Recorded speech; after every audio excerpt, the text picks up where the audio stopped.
తెలంగాణ ప్రభుత్వం అలాగే రేవంత్ రెడ్డి అత్యంత ప్రతిష్టాత్మకంగా ఏర్పాటు చేసినటువంటి హిల్ట్ ఇప్పుడు వివాదాల్లో చిక్కుంటుంది.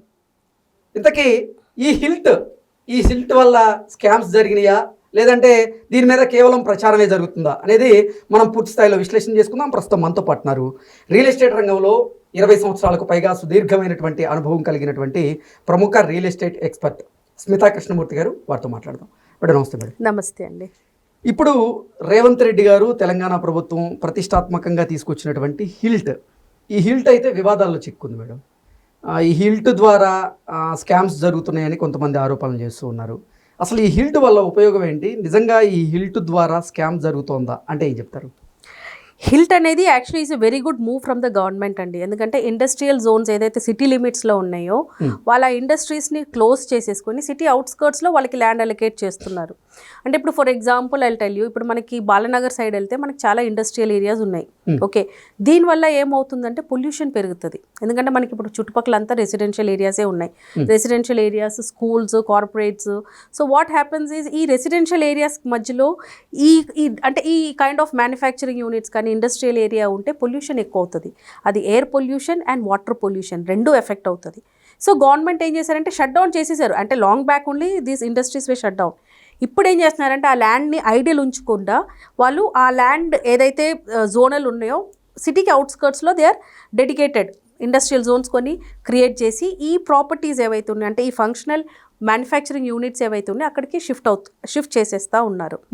కాకపోతే ఇది ఒక పెద్ద స్కామ్ అవుతుందా లేదా అనడానికి కారణం ఏంటి అంటే ఇప్పుడు ఈ హిల్ట్ కింద వచ్చే ల్యాండ్స్ అంటే for example let me take Nacharam కానీ ఐడియల్ కానీ లేదంటే మనకు కనపడే చుట్టుపక్కల బాల్నగర్ ఏరియాస్ కానీ తీసుకుంటే ఈ ల్యాండ్స్ ఏదైతే ఉన్నాయో ఇప్పుడు గవర్నమెంట్ ఏం చేస్తుంది, ఆప్షన్ చేసి అమ్మేస్తుంది. ఎందుకంటే ఈ ల్యాండ్స్ అన్ని గవర్నమెంట్ ల్యాండ్స్ కాబట్టి. ఓకే, ఈ ల్యాండ్స్ అమ్మేసినప్పుడు ఇప్పుడు మీరు తీసుకున్నారనుకోండి ఫర్ ఎగ్జాంపుల్, ఇప్పుడు మీకు ఒక 80 feet రోడ్ మీకు అంటే ఈ ల్యాండ్కి అనుకొని 80 feet రోడ్ ఉందనుకోండి, మీరు 50% అమౌంట్ మీరు డెవలప్మెంట్ కాస్ట్ కట్టాలి. ఓకే, అదే 80 feetకి తక్కువ ఉందనుకోండి 30%. అంటే ఎస్ఆర్ అంటే రిజిస్ట్రేషన్ వాల్యూ మీద ఎంతైతే అమౌంట్ ఉందో 50% అండ్ 30%. సో గవర్నమెంట్ అయితే కట్టించుకుంటుంది, కానీ దాని తర్వాత నెక్స్ట్ ఏంటో అనేది నోబడీ నోస్. ఇప్పుడు రీసెంట్గా మనం ఒక 1.5 year బ్యాక్ చూసుకుంటే as soon as the Congress government came, వాళ్ళు మనకి ఏదైతే పాతది ఎల్ఆర్ఎస్ క్లియరెన్స్ ఉందో అందరి ద్వారా డబ్బులు కట్టించుకున్నారు. కానీ ఇంతవరకు ఎల్ఆర్ఎస్ సర్టిఫికేట్ ఎవరికీ అందలేదు. ఓకే, దాంట్లో నేను కూడా ఒక పర్సన్నే. ఎస్, ఎందుకంటే నాకు చోటుపల్లో కొంచెం ల్యాండ్స్ ఉన్నాయి, అగ్రి ల్యాండ్స్. నేను దానికి ఎల్ఆర్ఎస్ కట్టేసుకున్నాం. ఓకే, కానీ ఇంతవరకు మాకు ఎల్ఆర్ఎస్ సర్టిఫికేట్ అయితే రాలేదు. ఇది కట్టుకొని కూడా వన్ year అయ్యింది. ఓకే, ఎందుకంటే అప్పట్లో ఏంటంటే కేసీఆర్ గవర్నమెంట్లో 1000 రూపాయలు కట్టించుకున్నారు, అప్పుడు కట్టాము. కేసీఆర్ ఉండి ఇప్పుడు రేపు అని అది అవ్వలేదు. ఈ గవర్నమెంట్ రాగానే ఇమీడియట్గా ఫస్ట్ చేసింది ఏంటి, ఎల్ఆర్ఎస్ అప్డేట్ చేసుకోండి, క్లియర్ చేసేస్తామని అందరి ద్వారా డబ్బులు అయితే కట్టించుకున్నారు. బట్ ఇంతవరకు మనకి ఎల్ఆర్ఎస్ సర్టిఫికేట్ రాలేదు. ఆల్మోస్ట్ 2 years అవుతుంది ఇప్పుడు. ఓకే, ఇప్పుడు ఇది కూడా అలాంటిది ఒక స్కీమ్ ఉండొచ్చు. ఎందుకంటే దీంట్లో ఆల్రెడీ మనకి ఆల్మోస్ట్ 4,700 acres అమ్మేశారు ఆప్షన్ వేసి. ఓకే, అప్పుడు కూడా డబ్బులు కట్టించుకున్నారు. కానీ ఇది ఇంతవరకు అంటే ఫంక్షనల్ అయితే ఇంకా అవ్వలేదు. ఇలాంటి ఏరియాస్లో మనకి ఇంతవరకు ఇప్పుడు కన్స్ట్రక్షన్ అయితే స్టార్ట్ అవ్వలేదు. సో ఈ డెవలప్మెంట్ కాస్ట్ ఏదైతే కడుతున్నారో అది ఎంతవరకు అది ఫంక్షనల్ అనేది ఇప్పుడు 1-2 కమర్షియల్ ప్రాపర్టీస్ కానీ రెసిడెన్షియల్ ప్రాజెక్ట్స్ కానీ వస్తే కానీ మనకి అది తెలియదు. ఓకే, సో ఆల్రెడీ మనకి ఐడియల్ లేక్లో హానర్ హోమ్స్ మనకి అక్కడ చాలా ఉన్నాయి, చాలా projects are coming up there. ఇవి కూడా ఒకప్పుడు మనకి ఇవే ల్యాండ్స్ అనమాట. ఓకే, ఇండస్ట్రియల్ ల్యాండ్సే. సో అక్కడ ఆల్రెడీ స్టార్ట్ అయ్యింది, కానీ రీసెంట్గా మళ్ళీ అక్కడ కూడా కేసు వేశారు. ఓకే, సో ఈ ప్రాపర్టీ మీద కేసు అయితే పడింది.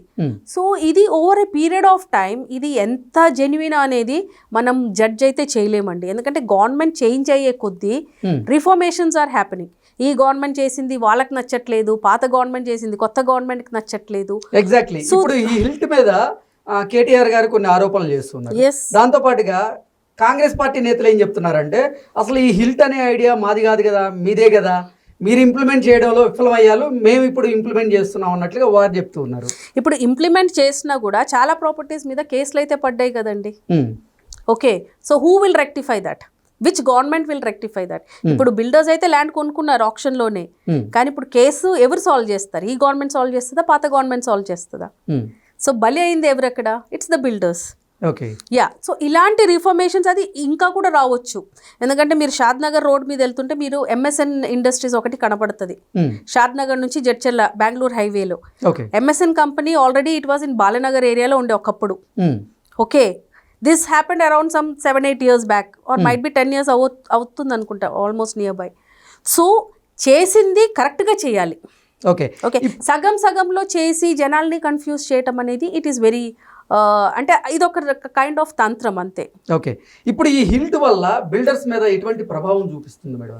సి బిల్డర్స్కి ఏముందండి, సిటీ లిమిట్స్లో గవర్నమెంట్ ఆప్షన్లో ల్యాండ్ దొరకటం అంటే ఇట్స్ యాక్చువల్లీ గోల్డ్ వాళ్ళకి. ఎందుకంటే ఇప్పుడు మనం ఎక్కడో 50 kilometers దూరం వెళ్ళి ల్యాండ్ కొనటము, సిటీ లిమిట్స్ లోపల ల్యాండ్ కొనటంలో చాలా తేడా ఉంటుంది.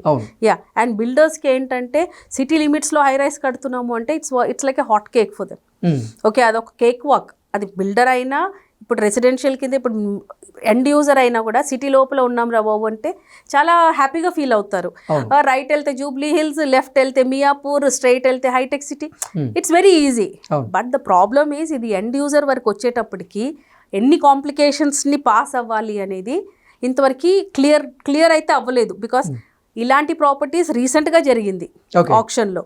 సో కంప్లీట్ అయింది ఏమీ లేదు. అంటే ఈ హిల్ట్ వల్ల ప్రభుత్వానికి ప్రయోజనమా, బిల్డర్కి ప్రయోజనమా, లేదంటే కస్టమర్కి ప్రయోజనమా అంటే ఏం చెప్తారు? బేసిక్లీ ఇప్పుడున్న సిచ్యువేషన్లో ఇట్స్ గవర్నమెంట్కి ప్రయోజనం. ఎందుకంటే డబ్బులు వస్తున్నాయి, వాళ్ళు డబ్బులు కలెక్ట్ చేస్తున్నారు, డెవలప్మెంట్ ఛార్జెస్ అని they are collecting huge amounts. Okay, ఇప్పుడు ప్రస్తుతం గవర్నమెంట్కి లాభం ఉంది. ఓకే, ఇంకా బిల్డర్ కొన్నవాడు అది ఇంకా ప్రాజెక్ట్ కంప్లీట్ అయ్యేంత వరకు he will not be able to challenge the market. ఎందుకంటే అది అయిపోయేంత వరకు తనకి ఎలాగైనా చాలా ఛాలెంజెస్ ఉంటుంది. సో ఇంకా ఎండ్ యూజర్ అంటారా, ఎండ్ యూజర్ అది ఎక్కడైనా బెనిఫిటెడ్ అండ్ లాస్, అది కామన్. అది ఎందుకంటే కన్స్ట్రక్షన్ ఆగిపోయిందంటే ఇట్ ఈస్ లాస్, అయిపోయింది అంటే is happy. So end user గురించి మనం స్టేట్మెంట్ ఇవ్వలేం, కానీ ప్రస్తుతం ఉన్న సిచ్యువేషన్లో మాత్రం government is earning money through all these procedures. Okay madam, thank you so much. Thank you.